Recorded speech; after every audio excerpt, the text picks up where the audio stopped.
नमस्कार मित्रांनो, स्वागत आहे आपलं मराठी कम्प्युटर क्लास या यूट्यूब चॅनलमध्ये।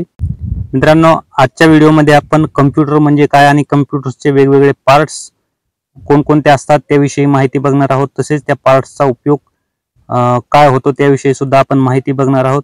त्यापूर्वी मित्रांनो, जर आपण चॅनलवर नवीन असाल तर चॅनलला नक्की सबस्क्राइब करा आणि बेल आयकॉनला क्लिक करायला विसरू नका, कारण येणाऱ्या प्रत्येक व्हिडिओची नोटिफिकेशन सर्वात अगोदर आपल्याकडे पोहोचेल।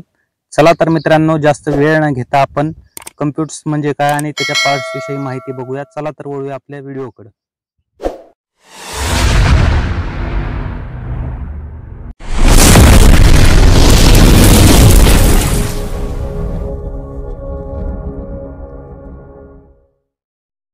मित्रांनो, स्क्रीनवर आपण बघू शकता की आपल्या समोर एक कम्प्युटरचा फोटो आहे किंवा कम्प्युटरची इमेज आहे।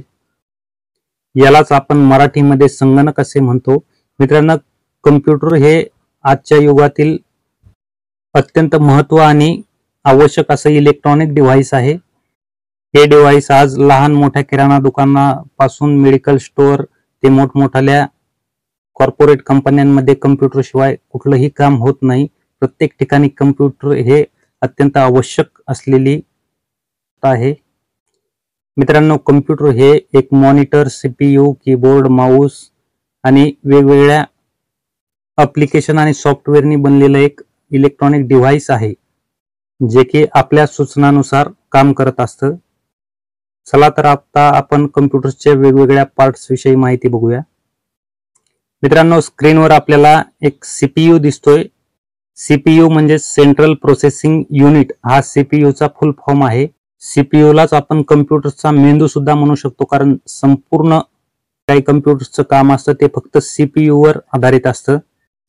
त्यानंतर आणखी एक कम्प्युटरचा भाग म्हणजे मॉनिटर किंवा त्यालाच आपण डेस्कटॉप सुद्धा असं म्हणतो। मित्रांनो, मॉनिटर हा सुद्धा एक कम्प्युटरचा महत्त्वाचा भाग आहे, कारण मॉनिटर हे स्क्रीनचं काम करत असतं किंवा आपल्याला प्रदर्शित करण्याचं काम करत असतं।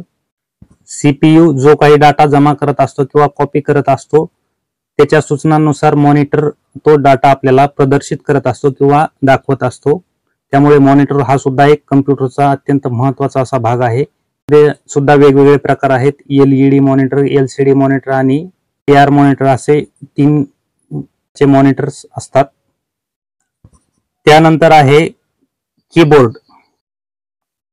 मित्रांनो, कीबोर्डचा वापर आपण टायपिंग करण्यासाठी करत असतो। कीबोर्डद्वारे आपण वेगवेगळे अंक, अक्षर किंवा वेगवेगळ्या फंक्शन कीज या कीबोर्डवरून आपण टाईप करू शकतो किंवा याचा वापर करू शकतो। कीबोर्ड सुद्धा अत्यंत महत्त्वाचं असं एक डिव्हाइस आहे। कीबोर्डला आपण इनपुट डिव्हाइस सुद्धा असं म्हणत असतो। मित्रांनो, कीबोर्डवर सुद्धा आपण एक स्वतंत्र व्हिडिओ बनवणार आहोत, कारण कीबोर्डवर भरपूर अशी माहिती आहे। त्यानंतरचं डिव्हाइस आहे माऊस। माऊस हे एक इनपुट डिव्हाइस आहे किंवा त्यालाच आपण पॉइंटिंग डिव्हाइस असं सुद्धा म्हणू शकतो, कारण माऊसचा जो पॉइंट असतो किंवा जो काही स्क्रीनवर बाण दर्शवण्याचं काम करत असतो ते माऊस करत असतो, त्यालाच आपण पॉइंट असं म्हणतो किंवा पॉइंटिंग डिव्हाइस असं म्हणतो। त्यानंतर आहे प्रिंटर्स।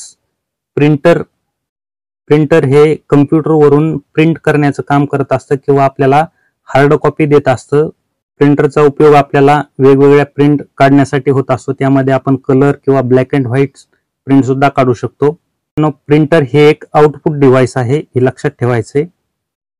त्यानंतर आहे स्कॅनर। स्कॅनरचं काम फक्त स्कॅन करणं असतं।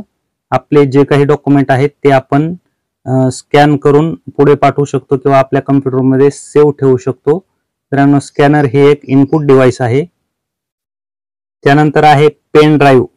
पेन ड्राईव्हचा उपयोग हा आपल्या कम्प्युटरमधील डाटा सेव्ह करण्यासाठी किंवा साठवण्यासाठी होत असतो। जसे की आपल्याकडे मेमरी कार्ड असायचं सुरुवातीला, तेच काम आता पेन ड्राईव्ह करत आहे।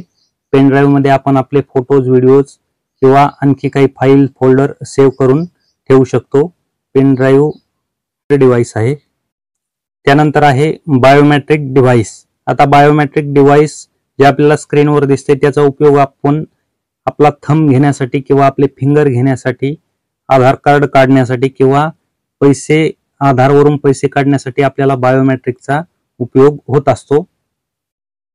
त्यानंतर आहे पॉवर केबल। मित्रांनो, पॉवर केबलचा उपयोग आपल्याला कम्प्युटरला पॉवर सप्लाय देण्यासाठी होत असतो. त्यानंतर आहे USB केबल.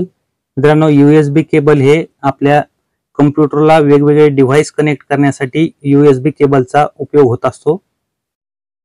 त्यानंतर आहे वेब कॅमेरा. मित्रांनो, वेब कॅमेऱ्याच्या सहाय्याने आपण कम्प्युटरमध्ये आपला फोटो काढू शकतो किंवा वेगवेगळ्या ऍप्लिकेशन मध्ये आपल्याला फोटोची आवश्यकता असते, तेव्हा वेब कॅमेऱ्याच्या सहाय्याने आपण आपला फोटो त्या ऍप्लिकेशन मध्ये काढू शकतो. मित्रांनो, अशा प्रकारे आपण कम्प्युटर्स म्हणजे काय आणि कम्प्युटर्सचे वेगवेगळे बेसिक पार्ट्स बघितलेले आहेत.